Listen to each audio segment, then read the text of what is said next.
நம்ம ஸ்ரீமதி நல்லா நடத்திட்டு வந்த அந்த பார அந்த ஊர்ல இருக்கிற எல்லா பொம்பளைங்களும் அடிச்சு நொறுக்குனனால அவங்க எல்லாரும் மேலயுமே போலீஸ் ஸ்டேஷன்ல கம்ப்ளைண்ட் கொடுக்கலான்னு வந்தா அவங்க எல்லாருமே நம்ம ஸ்ரீமதிக்கு தெரிஞ்சவங்களாவே இருப்பாங்க. அதனால இந்த பொண்ணு கம்ப்ளைண்ட் கொடுக்காமலே போயிடுறா.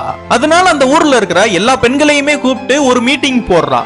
அங்க ஒரு வயதான பாட்டி, இந்த ஊர்ல பார் இருக்கறனால என்னோட வீட்டுக்காரு குடிச்சிட்டு வந்து கீழே விழுந்துடுறாரு. அப்ப நம்ம ஸ்ரீமதியும் பக்கத்து ஊர்ல பார் இருந்தா அங்க போய் மட்டும் குடிக்காமலா இருப்பாங்க, அங்க போய் விழுந்தா ரிஸ்கும் அதிகம்னு சொல்றாங்க. மத்த பெண்கள் எல்லாருமே எங்க வீட்டுக்காரு அதிகமா குடிச்சிட்டு வந்து எங்க வீட்டுல இருக்கிற எல்லாரையுமே போட்டு பயங்கரமா அடிக்கிறாங்கன்னு சொல்றாங்க. இவங்க சொல்றதெல்லாம் கேக்குற நம்ம ஸ்ரீமதியும் இன்னமே என்னோட பார்ல அளவுக்கு அதிகமா யாரும் குடிக்கவும் கூடாது, நானும் கொடுக்க மாட்டேன், எல்லாருக்குமே லிமிட்டா தான் தருவேன்னு சொல்றா.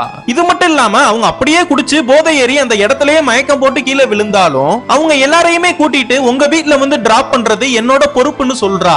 இதெல்லாம் கேக்குற அந்த ஊர் பெண்களும் சரின்னு சொல்லிடுறாங்க. நம்ம ஸ்ரீமதி சொன்ன மாதிரி நல்லபடியா பாரையும் நடத்த ஆரம்பிச்சிடுறா. நம்ம ஸ்ரீமதியோட சித்தப்பா கூட அந்த பார் எப்படி இருக்குன்னு அந்த பாருக்கு வந்து யாருக்குமே தெரியாம குடிச்சிட்டு போறாரு. ஒரு நாள் அந்த பாருக்கு ஒருத்தவர் கர்ச்சீப்பனா வச்சு முகத்தனா முடி யாருக்குமே தெரியாம நம்ம ஸ்ரீமதி கிட்ட பேச்சு கொடுத்துக்கிட்டே குடிச்சிட்டு இருக்காரு. இந்த வாய்ஸை எங்கேயோ கேட்ட மாதிரி இருக்கேன்னு அந்த கர்ச்சீப்பை ரிமூவ் பண்ணி பார்த்தா நானியா இருக்கும்.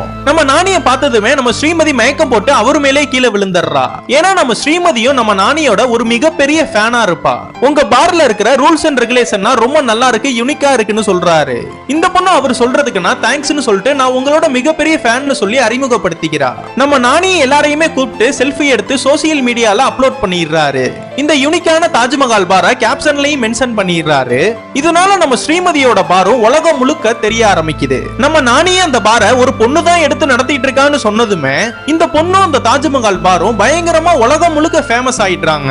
இதுக்கப்புறம் என்னாச்சுன்னு உங்களுக்கு தெரியணும்னா கீழே கமெண்ட் பாக்ஸ்ல பார்ட் 7 போட்டு போங்க.